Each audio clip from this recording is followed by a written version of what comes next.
What's going on, everybody? Welcome back to the channel. I am dumb excited to get into this particular release. I don't want to waste any more time. Let's go ahead and get right into it. You have your black and gray Jordan 9 box. I think this box actually comes with the Jordan 9s, 10s, 8s, 9s, and 10s, and probably some other ones in there, but definitely the 8s, 9s, and 10s. Very, very iconic classic box. Jordan 9 Retro, Summit White Black. Summit White Black. The main color's not even on here, that is what it is. You got black trash paper, and then, ladies and gentlemen, I am beyond pleased to present to you the Air Jordan 9 Powder Blue.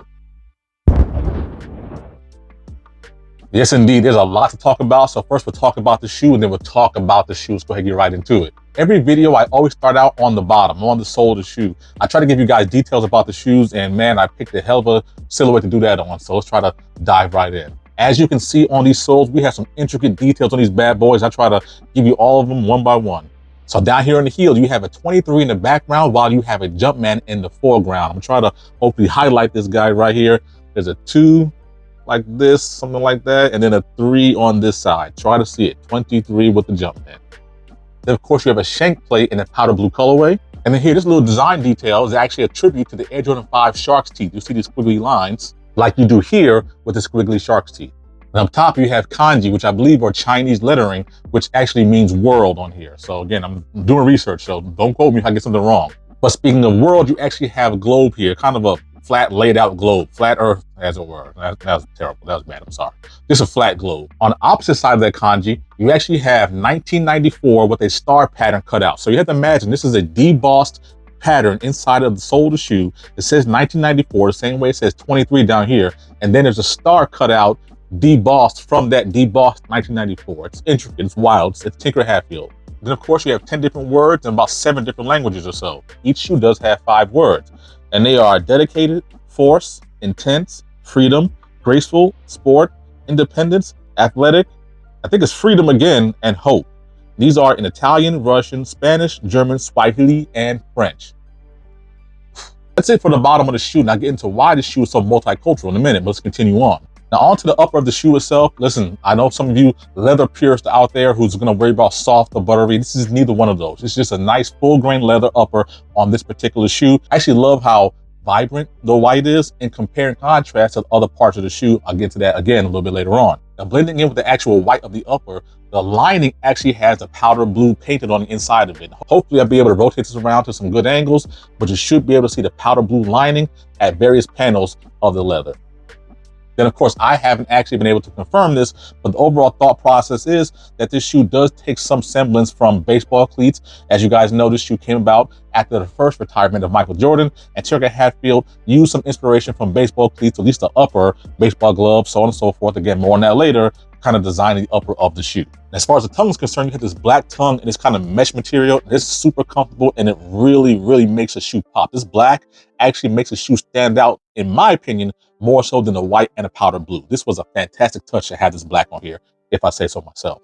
But on that black tongue, you have black laces that's inside of the speed lacing system. So these eyelets and the speed lacing system is probably why some people actually think this shoe looks more like a boot than a sneaker. But of course, it's also the shape as well. But at the top of the tongue, you do have a patch that says Air Jordan on it. And on the interior, you have a carryover from the Air Jordan 8, which is this neoprene booty that I really like. It actually gives a nice snug feel and actually makes the shoe fairly comfortable.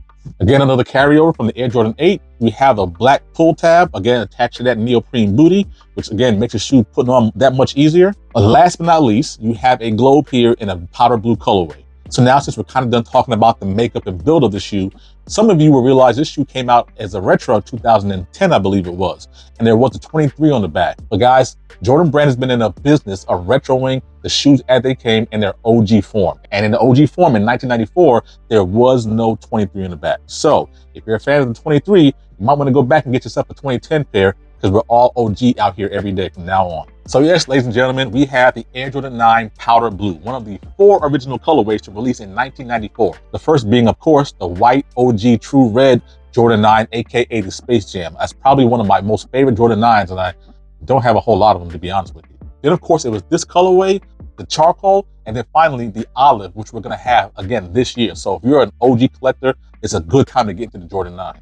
Now, as I said earlier, this shoe released on the heels of Michael Jordan's first retirement after his third championship in 1993. When Tinker Hatfield designed his shoe, he did so with the thought process that Mike had made basketball a global sport. After 1992, basketball was everywhere thanks to the efforts of Michael Jordan and the Dream Team, hence the multicultural influence on the bottom of the sole. But the problem was Mike had walked away from the game, and so therefore we didn't know what was going to happen with the Air Jordan lineup. As I mentioned, Mike had also went on to go ahead and try to pursue his dream of playing professional baseball, and so this is maybe where you get the kind of design influence on this particular silhouette.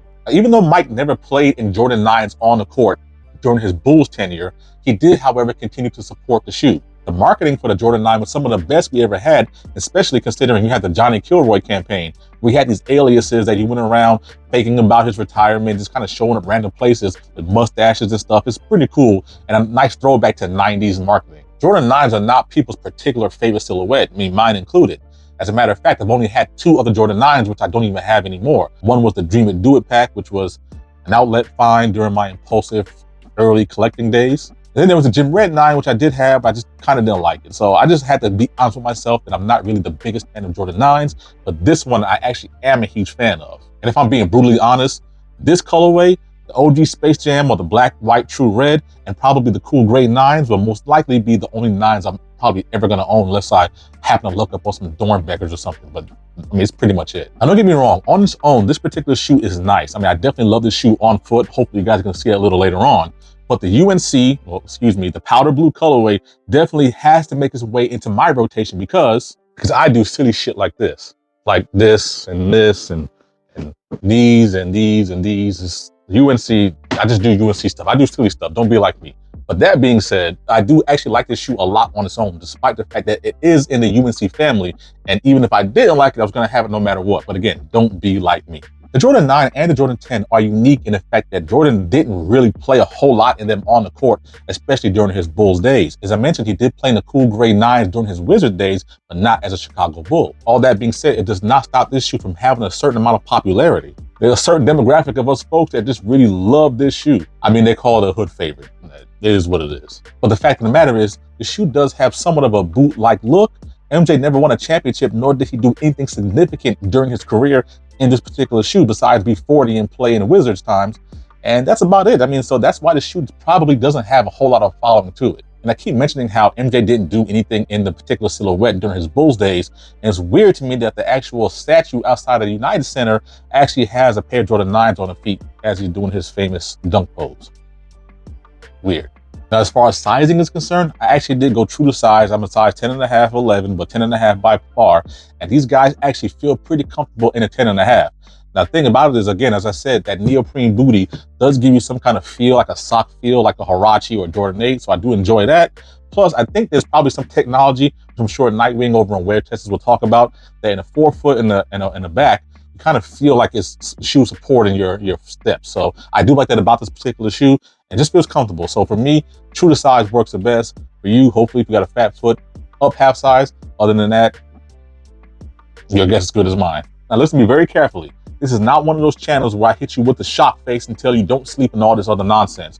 But what I will say is, although this shoe lacks popularity in general, overall, as a silhouette, don't be surprised if this shoe sells out on day one. All right, so if you really do want this shoe, I would at least imagine yourself putting in some decent legwork. Make sure you do your due diligence if you want to cop this shoe for retail. The shoe does come out on March 23rd for a retail price of $210.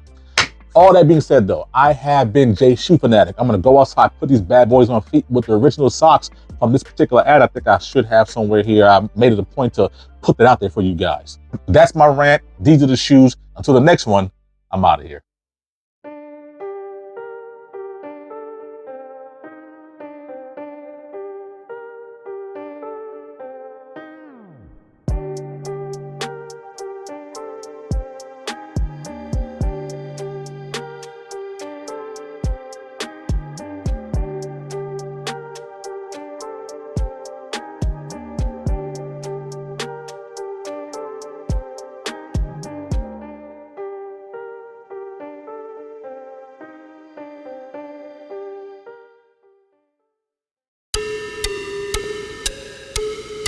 I can smell it.